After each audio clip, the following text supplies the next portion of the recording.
So tigers, they're an animal that I really love and I admire. So how many of you are looking forward to seeing a tiger one of these weeks? Me. Right?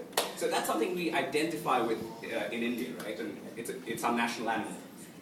So something which you guys might not know about tigers is, they're the biggest cats on the planet. And they're just awesome. So that's a tiger killing a crocodile. That's a 14-foot crocodile. And this tigress has actually built up a reputation. Her name's Machli. She's India's most famous tigress. And she has actually torn apart at least 4 crocodiles in her lifetime. Okay, so a little bit about crocodiles, about tigers. They're solitary animals, they're territorial, so they don't like company. So it's not like lions who move around in prides. Tigers usually will fight for territory. That's a territorial battle between 2 tigers, because they don't like to be in each other's company. So that's the kind of thing that happens. Tigers are also great predators. Now, you must have seen cheetahs on TV hunting, and it's for a good reason that you don't see tigers, because they're very secretive. So these guys have a stalking approach. You see this guy, he's stalking the prey, and then there's going to be a really short sprint for no more than 30 meters, and bang, that's done. It's one quick bite to the trachea, and the prey is dead. Okay, so there are 9 subspecies of tigers, and in the last 7 years, those 3 subspecies of tigers have gone extinct. And that's what I want to talk to you about. So today in the world, we have just about 3,200 tigers left in the whole world, in the wild. And this country is important because in India, we have 1,411 tigers left. And that number is important for all of us.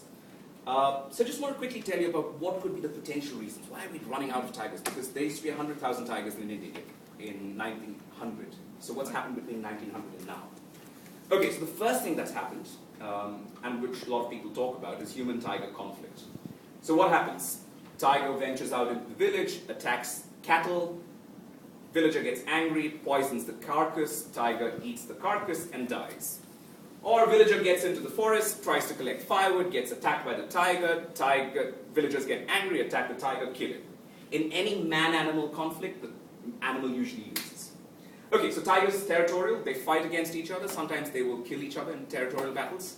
Also, male tigers often kill female, they'll kill cubs because they like to mate with the female, and that happens quite a bit. But the fact is, this has happened for centuries, right? Men and tigers have lived close by, things like that have happened. The big reason is really that man. And why do you think that man is a big reason? He's wearing tiger skin. Now, tiger skin, tiger parts, tiger penis, everything about the tiger sells for huge money in the market, all right? Especially in China. A poor Indian poacher can get up to 50,000 Indian rupees for selling a tiger skin in Delhi's black market. And that's life-changing money in India. It's about $1,000 and change, but that's life-changing money in India. Okay, so to actually get a tiger into the market, this is what people can do to the tiger, right? And the tools that they use are pretty crude. It takes less than 40 rupees to kill a tiger. That snare, you can get it for 40 rupees. That's a little costly. That's about 200 rupees. And sometimes, the modes of killing are just brutal because they don't want the skin to be spoiled. So the tiger's sitting in the snare, and then they club it to death, so the skin doesn't get spoiled. That's what happens. So this is really an economic problem because it's a whole demand and supply. There are people who want to wear the skin, there are tourists who want to see people wearing the skin, and obviously that demand drives the supply, right? Okay, so why am I so passionate about saving the tiger? I mean, what's in it for us? If you think of India, we've got about 50,000 square kilometers of forest. A single tiger needs about 20 to 80 square kilometers of forest to survive. Being the apex predator, if you save a tiger, you save 20 to 80 square kilometers of forest and save the biodiversity that goes with it. In India and in countries that have tigers, about 600 of our rivers originate from these forests. The tiger goes away, the forests go away, and our water security goes. And that happens in all the countries where there are tigers. Wildlife tourism. So I've got a photo coming up. This was a group of us who went to Kabini, where some of you are going. That's Derek Johnston. Some of you guys might remember him. That brings in a lot of money to India, a lot of employment to a lot of people. And the moment the tiger goes away, in a tiger-centric tourism environment, a lot of people lose their jobs. So I've got some figures for you. 7 years back, we had 3,500 tigers. We've killed 2,000 since then, right? If this killing continues, what happens in the next 5 years? We're perhaps going to drive the tiger extinct, at least in India. Okay, so this seems like a big problem, right? But it's not a problem that we can't solve. So in the Gir forest in Gujarat, we had just 15 lions left.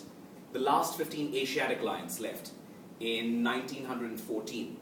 Since then, the local people, the government has gone ahead and put their will behind it, and we've taken that number from 14 to 411 in just one forest. So it's possible to make change.